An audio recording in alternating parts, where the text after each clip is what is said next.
was going to talk about, to start with, the stages of cancer, but you all know the stages of cancer. You all understand that shock when somebody says to you, you have cancer, those 3 words, right? You have cancer. And I'm confident you all felt the same way as I did. You've got the wrong chart. You're talking to the wrong person, and I'll just leave so you can go have enough time with that individual that you should be talking to. It's not me. Because none of us had this in our life plan, that, and then I would be diagnosed on January 5th, 1988. I want you to know today I have gray hair. I lost my hair. A lot of us lost our hair. And I am so excited to have gray hair, because you have to earn gray hair. And you have to earn these wrinkles, right?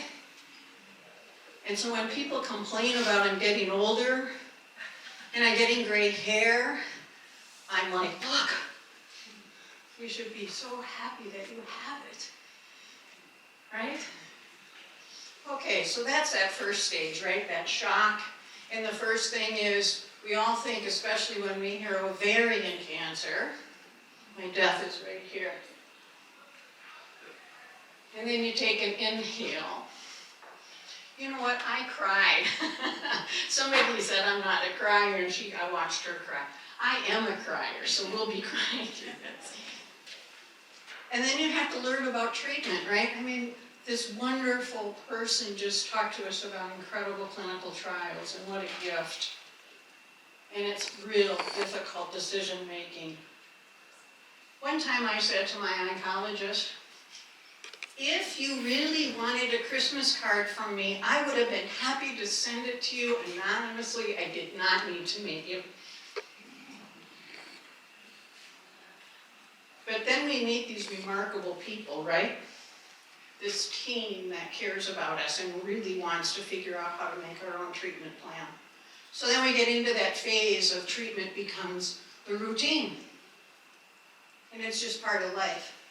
Then what happens, though, if they say, let's take a chemo break?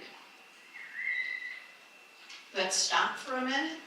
Or we might call you Ned, right? Because we're all shooting to be Ned. No evidence of disease. And then it's scary again, because now what was protecting me isn't protecting me anymore. And it's the goofiest thing, because I didn't want to be in treatment, and now I'm on a treatment, but now I'm scared. I see a lot of heads. So that's hard. I'm going to try and stay on track, because I just told Kathleen we could talk about this for at least 3 days. It's like, Brenda, you get 30 minutes. Oh my goodness, where do we start? I think there's a piece about scans, right? And how fear comes and goes. This is a tough thing to try and explain to people. Because what happens with scans, it's a either or. Either you're okay, it's getting better, it's stable, or we got to change treatment, or you're back in treatment. There isn't any in between. And that's really hard when people are saying to you, oh, come on, it's okay, it's going to be just fine. Not when you're waiting. Not when you're waiting. It's the same thing with pathology reports. You're holding your breath the whole time.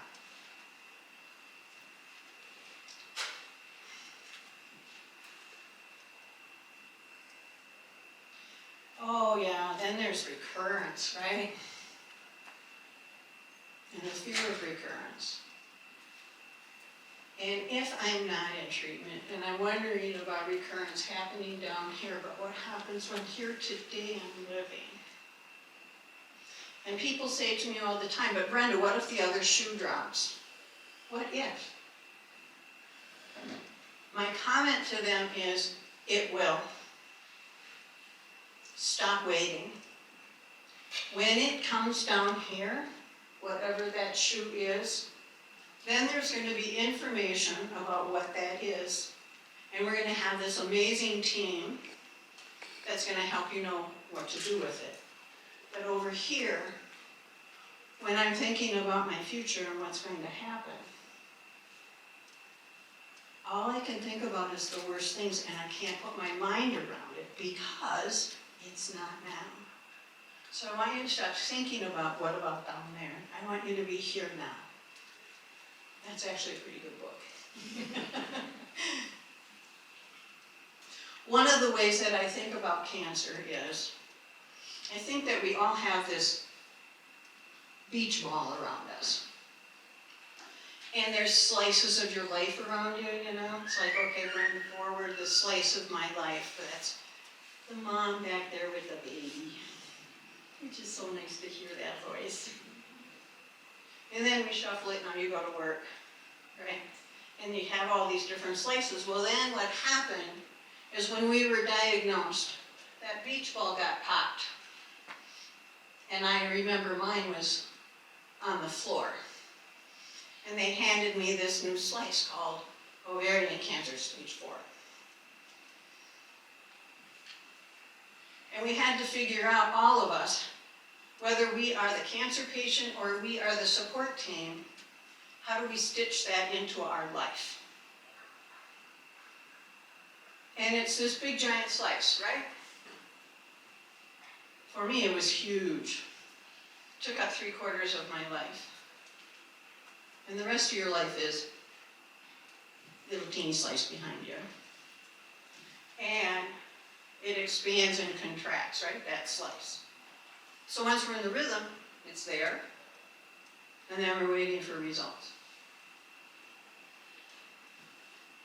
I have a challenge for you. I really want you to think about this when you leave.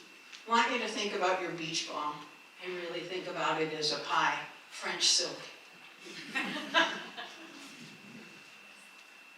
And what slices you have. So I think about the medical team that's so fabulous, that's so helpful to us, is the AMA slice. And it gets bigger and smaller, but I really, really, really want you to think about what are the other slices. My family, my friends, exercise or not, nutrition, faith. Because when this slice gets small and we're just in a routine, this is what's helping you heal. We cannot ask our medical team to 100% hold our life. They don't want to hold all of our life. Because there's a lot of pieces of our life that they can't hold. We would never ask a minister, priest, amen, to come and do surgery, right? We wouldn't. So why would we ask our surgeon, our oncologist, our radiologist to hold our faith? Or to hold all of us? That's not fair. So we have to be a team. So another image I have is if this hand is my physical body. I don't know if this gets complicated. I need at least one more hand. And in this cup is me, my soul, if you believe in soul, my energy. So on the outside of my cup, okay, let's play with this cup here. The medical team, they're working on the outside. I'm working from the inside out. My family, my friends are holding me. And if you've ever worked with pottery and there's a crack, you work from the inside and outside. So we work with our team, and our people work with us, and our family, friends, and all that's the rest of your pie of life. This is how we heal. And everybody's team is different. It can't be the same. Because we have different people around us. Different things are important to us. I want you to know what calls in healing for you.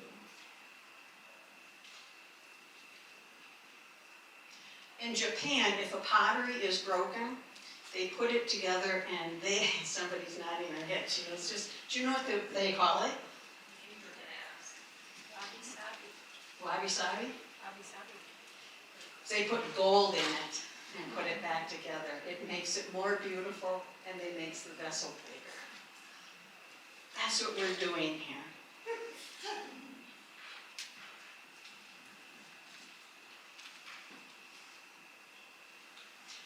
what happens is we get accustomed to the fact that once a cancer patient, you're always a cancer patient. You can't ever not be a cancer patient. That's good news, bad news. People listen to you differently when you put your cancer card down, right? Because we know something now from this. Well, we know a lot of things now. And so we have to get used to walking with cancer. Instead of it running our lives, it's a piece of our life.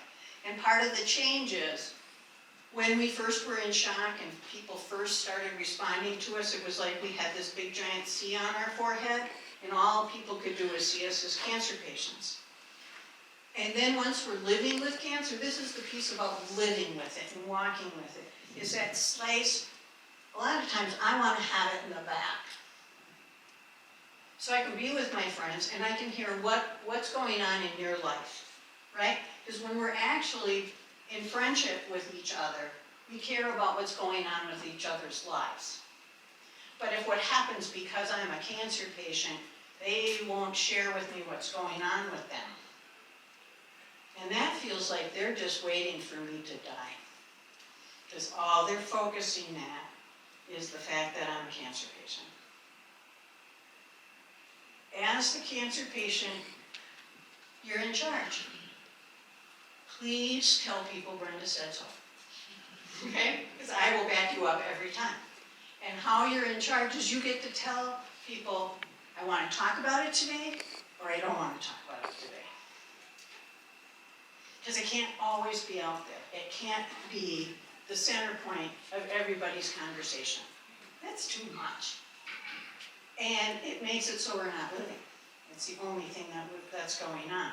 And meanwhile, here's what I know about every one of you in this room. There's more stuff going on because you're here. If you had only cancer going on in your life, you wouldn't be here today. And that's a good thing. That's a wonderful thing to know.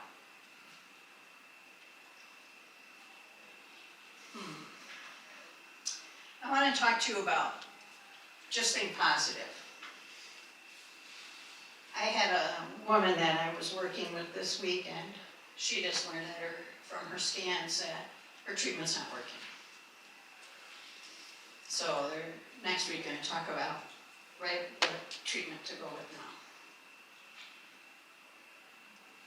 now. One of her inner circle people said to her, just think positive. Nah. I have nothing against thinking positive. Thinking positive is great when good things are going on. But when you have a hard thing happening in front of you, you can't just think positive. So what this sets up is, I'm thinking negative, I'm afraid, and now I'm thinking negative about thinking negative, so I must be negative because I'm thinking negative about being negative, and now I feel really bad that I did something that's causing all of this, right? And I'm in this spiral. What we know from the brain research, if we had you all, or me, or any of us, this is a human thing, so we could see from the fMRIs what's going on in our brain. The more that we go into fear or anxiety, the more fear or anxiety comes up, literally the rest of our brain turns off, shuts down. So that's the only information that we get. Well, that doesn't sound very helpful. So, what I'd like to tell you about is thinking positive, thinking negative puts us in this either-or position. And it's a no-win position as a cancer patient, because I cannot think positive all the time, because there's not one day that any of us want to say, I am so excited to be a cancer patient. That just is not how it comes off. I have learned a lot from cancer, but I spent almost a year in the hospital. Let me tell you, that was not fun. That's not what I'm talking about. So, here's how I think about this. Is that I have hopes and dreams that good things can come from this. And I have fears and doubts that anything good could come from this. And I put this on a continuum. So things can slide, my emotional experience can slide back and forth. right? And when I've worked with families and gotten together with families, I'll pull out a piece of paper and I'll make hopes and dreams and doubts and fears on one end, and I'll ask everyone to take something, whether it's a rock, a salt, pepper shaker, whatever, and put, where are you on this continuum? Where are you? Because we're moving around. We're not like 100% negative and 100% positive, right? Because we've got a lot of stuff going on here. And it's helpful to see where people are sliding and moving, because even throughout the day, we move around. So a bunch of parts to this. The two ends, what we're thinking about, is all about the future. Remember, I already told you not to think about the future. I know that's not possible, but what happens if I am really positive and I'm really hopeful of what your scans are going to be next week, or how this treatment's going to be, and you're really afraid? What my job is to do is to hold on to this thread of hope. And I'm coming over to you, and I'm going to be underneath you, and I'm going to hold you while you talk through all of your fears. And we'll let them peel off, because when you can name them, they come off because they're about the future. Then what happens is we're going to end up here in the middle, which is here today, right now. And we can find some gratitude for being right here. And if I'm taking my hope thread and I'm coming down and stretching to be with you in your fear, I'm not trying to convince you of anything. I am listening and allowing you to just be present. Because your fears, you can't call that in and manifest the future. It's like, and then we come back and here we are right here today. And my mantra is, I'm alive, I'm well, and I'm healing. I'd ask you to think about what your mantra is. But I didn't wake up dead today. So I was really happy to go, I'm not dead, I'm alive, I'm well, and I'm healing. And none of you woke up dead today either, just in case you were wondering. And you're all alive, and you're well, and you're healing.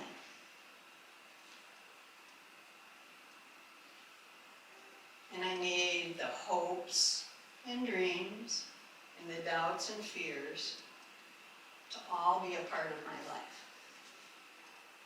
Which brings me to the word but. Okay, 9-year-old boy would be really upset about me saying that, but here's what happens. I am so excited to have, are we 7 months back there? 6 months, did you say? 6. Oh, almost sitting up. I have an 8-month-old in my life. So, I'm so excited I have a 6-month-old in my life. But, I have to go into chemo. So when we do that, emotionally what that does is it tosses that away. So feel how different this is. I am so excited to have this 8-month-old in my life. And I am going to chemo tomorrow. It feels different.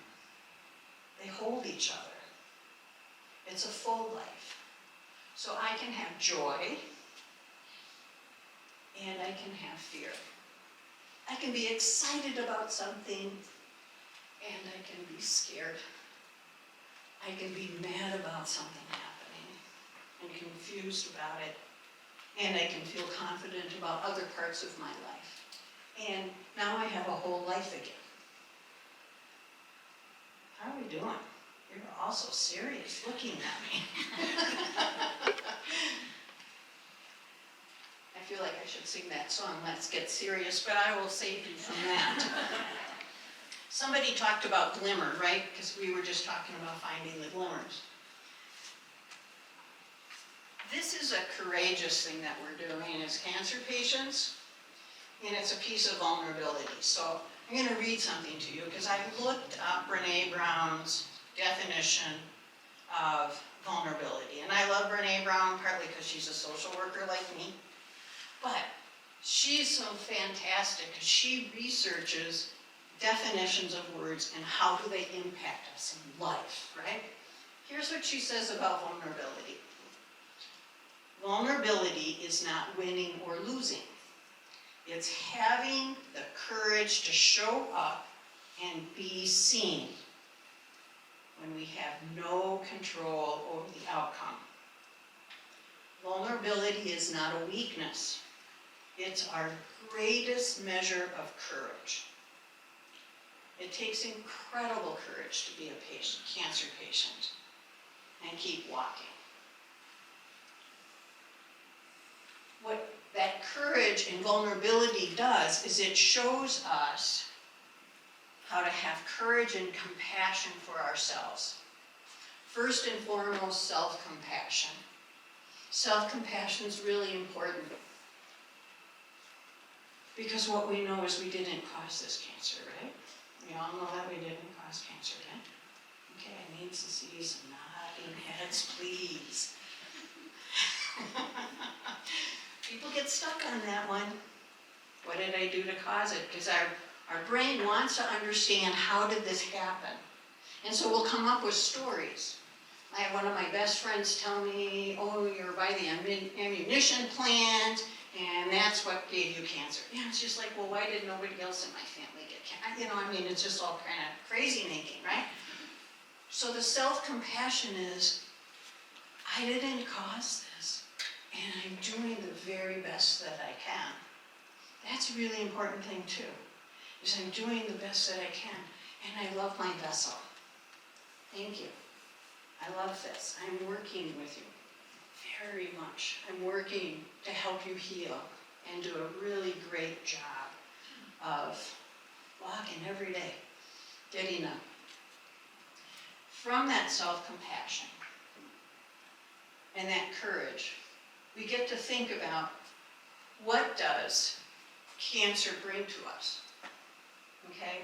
It brings us all kinds of crazy things, but one of the really helpful things is I think cancer is like a big giant flour sifter. Remember, you probably had a grandma or somebody that had a real flour sifter. And what's left on the top is the most important things. And cancer helps us figure out what's most important is our family and our friends. It's our relationships with people. It's nice to drive a car. I think that's great. But it's not about a car. It's about people. And it changes our life perspective, right? It changes how do we interact in this world because we know what's important. To be able to say to somebody, I love you, I care about you.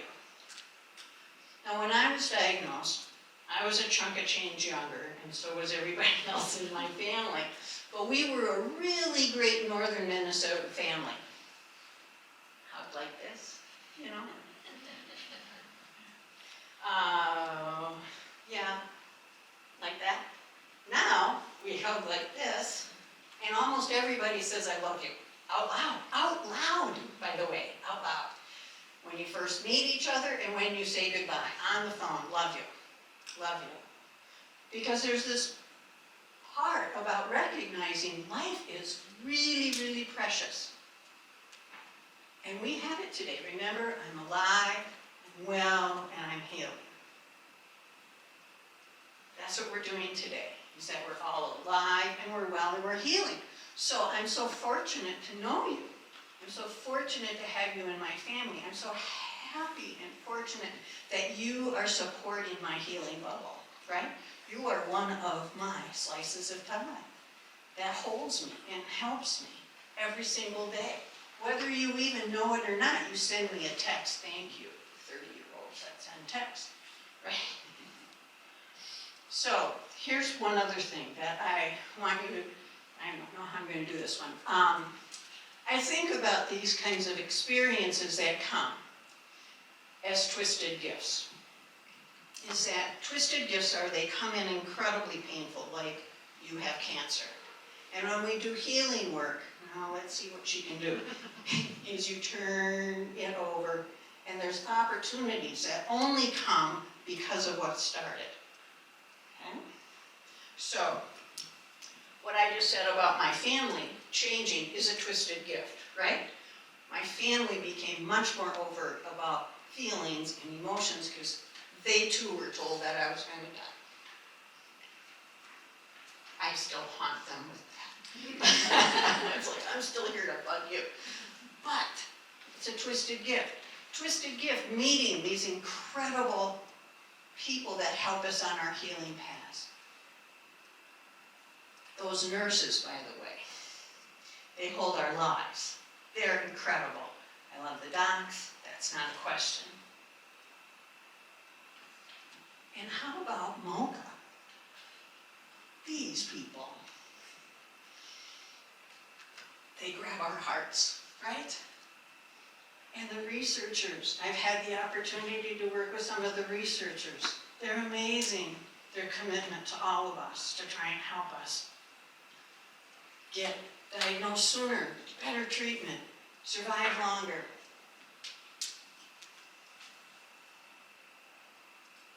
I want you to know that, for those of you that don't know me, I changed my career path once I was diagnosed. And I have committed my clinical work to working primarily with cancer patients. And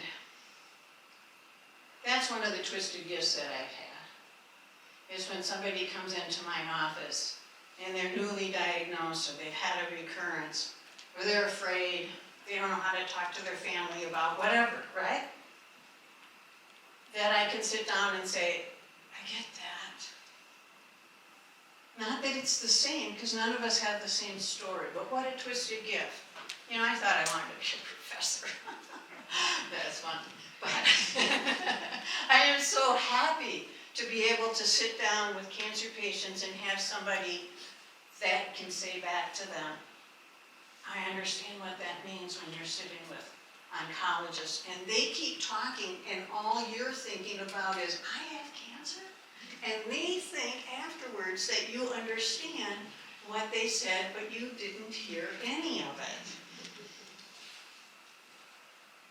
And then how do you go about going back and talking to them, right?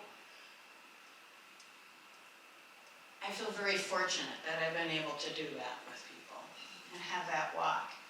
And laugh with people, because that's part of the craziness. It's like, I had somebody come in and say, well, am I supposed to just, I have a couch, because I made a living room in my office, because I didn't want it to be, I was, cancer patients spend enough time in medical offices, so I made it look like a living room. It's like, am I supposed to just lay down on the couch and cry now?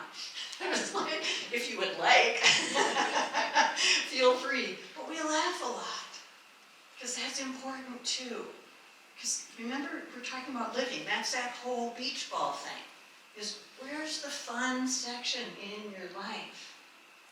So that's my third piece of homework, right? I want you to outline your life pie. And I want you to think about what's fun. What's fun? You should have fun every day. Every day. Because that's living. Because we need to live, and it's very sad when people say, I wish I had lived and done things when I was strong enough. You are today. Do it today.